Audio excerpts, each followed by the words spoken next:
নমস্কার বন্ধুরা, সিমরানস creative kitchen and লাইফস্টাইলে স্বাগত। আশা করি সবাই ভালো আছো, সুস্থ আছো। আজ চলে এসেছি একটি নতুন রেসিপি নিয়ে, সেটা হচ্ছে পটলের ভর্তা বা পটল বাটা। পটলের আমরা অনেক কিছুই রেসিপি খেয়ে থাকি। পটল আলুর তরকারি, পটল দিয়ে চিংড়ি মাছ, পটল ভাজা, পটল ভাপা। আজ নিয়ে এসেছি পটল ভর্তা। এটা সম্পূর্ণ একটি নিরামিষ রান্না। তার জন্য নিয়েছি আমি পরিমাণ মতো পটল। পটলের যে খসখসে ভাবটা সেটা আমি ছাড়িয়ে নিচ্ছি, খোসা ছাড়াবো না, শুধু ঘষে পটলের যে খসখসে ভাব সেটা ছাড়িয়ে নিচ্ছি। এখানে আমি 6টা পটল নিয়েছি, তোমরা তোমাদের প্রয়োজন মতো পটল নেবে। এখানে আমি কোনো পেঁয়াজ রসুন ব্যবহার করব না, সম্পূর্ণ নিরামিষ। নিরামিষ দিনগুলোতে আমরা ভাবি কি রান্না করব, নতুনত্ব একটু রান্না হলে নিজেদেরও ভালো লাগে, পরিবেশন করতেও ভালো লাগে। তাই আজকে আমার এই রেসিপি। পটল ভর্তাটা করতে পাকা পটল বা শুকনো পটল, যে অনেক সময় পটল থেকে গিয়ে শুকিয়ে যায়, সেগুলো দিয়ে করলে বেশি ভালো লাগে। তাই আমি কিছু পাকা পটল এবং কিছু শুকনো পটল দিয়ে এই পটল ভর্তাটা করছি। পটলের দুদিকটা আমি কেটে ফেলে দিলাম। এবার পটলটা মাঝ বরাবর চিড়ে দিচ্ছি, বীজ ফেলবো না। এবার ছোট ছোট করে টুকরো করে নিচ্ছি।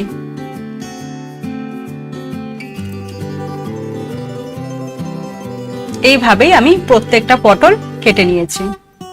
এবার ভালো করে ধুয়ে নেব, খোসাও ফেলিনি, বীজও ফেলিনি। ভালো করে ধুয়ে নিয়েছি। এবার মিক্সির জারে কেটে রাখা পটলটা দিয়ে দিচ্ছি, আর দেব 2টো কাঁচা লঙ্কা।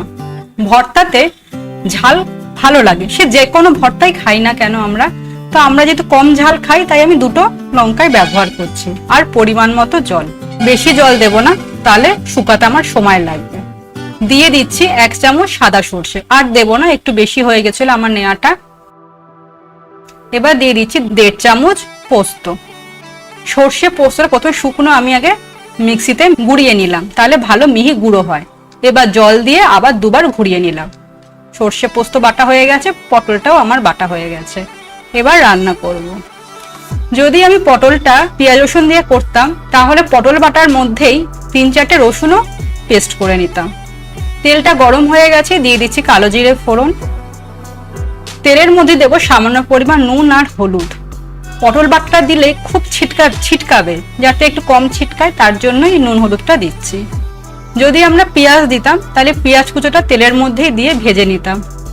দিয়ে দিলাম পেস্ট করে রাখা পটলটা। খুবই ছিটকাচ্ছে। কড়াইতে তাল দিলে বা লাউ পাতা দিলে যেরকম ছিটকায় সেরকমই ছিটকাচ্ছে। তাই গ্যাসের ফ্লেমটা একদম লো করে দিয়েছি, দিয়ে সামান্য নেড়ে ঢেকে দেব। হলুদ দিয়েছিলাম তেলেই, তাই আর হলুদ দেব না, নুন আবার আমি পরে দেব। গ্যাসের ফ্লেমটা মিডিয়াম রেখে ঢেকে দিলাম। 2 মিনিট পর ঢাকাটা খুলে দিয়ে দিচ্ছি সর্ষে পোস্তর পেস্টটা।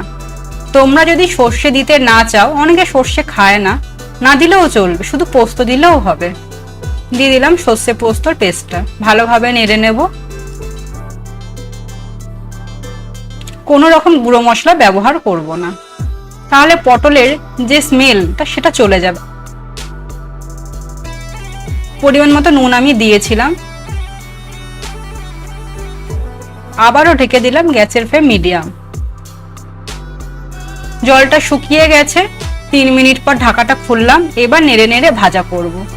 এই অবস্থায় যদি আমি নামিয়ে নিতাম, তাহলে খেতে ভালো লাগতো না। দিয়ে দিলাম কুড়িয়ে রাখা নারকোল। যেহেতু এটা পুরো নিরামিষ রান্না করছি, নারকোলটা দিলে টেস্ট আসে। যদি পেঁয়াজ রসুন দিয়ে করতাম, নারকোলটা না দিলেও চলতো। এবার ভালোভাবে ভেজে নেব, যত ভাজবো তত খেতে ভালো লাগবে। রেডি হয়ে গেছে পটল ভর্তা বা পটল বাটা। খুবই সুস্বাদু, টেস্টি একটি ঝাল ঝাল রেসিপি। জ্বর সর্দির মুখে খেতে খুবই ভালো লাগবে।